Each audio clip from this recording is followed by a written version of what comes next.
बरकत रहे, इस बात के ऊपर हम चर्चा कर रहे हैं। सबसे पहले तो मैं आपको यह बता दूं, सद पूर्णिमा की रात्रि उन रात्रियों में से एक रात्रि है जिस रात्रि को बहुत ज्यादा विशेष रात्रि माना गया है।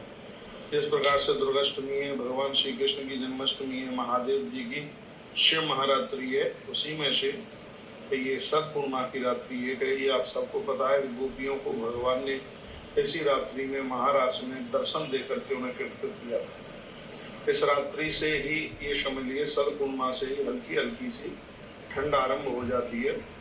और ये मैं आपको कहना चाहूँगा, ऐसी ये पूर्णिमा है जो भक्तों को ऊर्जा देती है। ऐसा बताते हैं, सागर मंथन की जब तैयारियां शुरू हो रही थी तो ये एकादशी जो पापांकुशा एकादशी निकली है, इसी तिथि से और यह आरंभ हो गया था मंथन। तो ये आप सबको पता है कि बहुत सी चीजें निकली सागर के मंथन में से। तो उसमें से तुलसी भी निकली कार्तिक मास में, इसलिए तो तुलसी की इतनी ज्यादा महिमा है। माँ लक्ष्मी निकली, इसलिए तो कार्तिक मास में लक्ष्मी माता की इतनी ज्यादा महिमा है। अमृत निकला, ऐसी अद्भुत जो चीजें हैं, घोड़ा निकला, गैया निकली, ये सब कार्तिक मास में ये निकले हैं। और ये सद पूर्णिमा के समय पर भगवान नारायण का अद्भुत ढंग से देवताओं ने उनका पूजन किया था। सद पूर्णिमा को हमारे यहाँ तो सनातन में बहुत ज़्यादा उसकी विशेषता मानी गई है। सद पूर्णिमा के दिन पूजन करने से, लक्ष्मी नारायण का पूजन करने से शुभ और समृद्धि मिलती है। इसमें रात्रि में कुछ किया जाता है। रात्रि में क्या किया जाता है, गैया के दूध में चावल डालिए, थोड़ा केसर डालिए उसमें, और थोड़ी सी डाल दीजिए उसमें काली मिर्च। हाँ, मैं वो आपको बोलाऊँ, उसमें काली मिर्च डालिए और ये खीर बनाइए, रात्रि को छत पर रख दीजिए, क्योंकि रात्रि में चंद्रमा की जो किरणें पड़ती हैं तो उसमें अमृत की बूंदें टपकती हैं और वह खीर अमृत में हो जाती है, जिसको दूसरे दिन सुबह खाया जाता है। और इसके द्वारा लोग निरोगी रहते हैं, किसी भी प्रकार की बीमारी नहीं होती है। सबसे बढ़िया बात तो यह, हार्ट के जो मरीज हैं उनके लिए तो ये बिल्कुल वरदान के रूप में है। जिनको क्रोध बहुत ज़्यादा चल करके आता है उनके लिए ये वरदान के रूप में है। ये तो मैंने आपको निरोग होने की बात सद पूर्णिमा के साथ में ये बात आपको मैंने जोड़ दी है। अब इसमें धन की बरकत हो, उसके लिए भी मैं आपको कुछ बातें निवेदन करना चाहूँगा।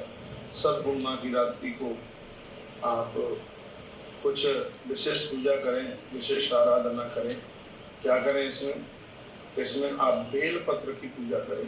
बेल पत्र, बेल वृक्ष की आप पूजा करें। 7 परिक्रमा पति और पत्नी दोनों लगाएं।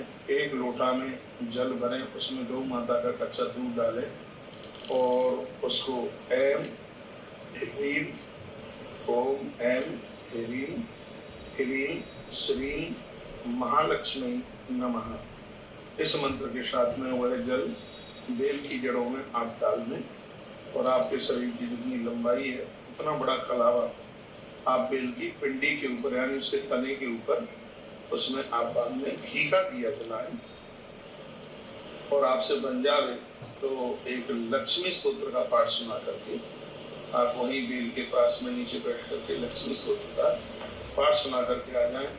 इससे आपके घर में धन की बरकत रहेगी, किसी भी प्रकार की कोई कमी नहीं रहेगी। ऐसा बताया जाता है कि सद पूर्णिमा की रात्रि से ही देवताओं ने लक्ष्मी नारायण भगवान के स्तोत्रों का गाना शुरू किया।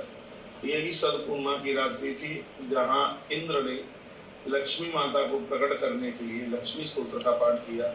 तो ये 15 दिन तक ये स्तोत्र चला, पूजा चली और दिवाली के समय में माँ लक्ष्मी भगवती आंखों पे प्रकट हो गई। तो ये बातें मैंने आपके बीच में रखी हैं, ये आपको स्वास्थ्य देंगी, आपके घर में धन की बरकत करेंगी, किसी भी चीज़ की कोई कमी नहीं रहेगी। वीडियो को आगे जरूर भेजें जिससे लोग इससे लाभान्वित हो सकें। आप हमारे साथ ऐसे ही जुड़ करके रहिए।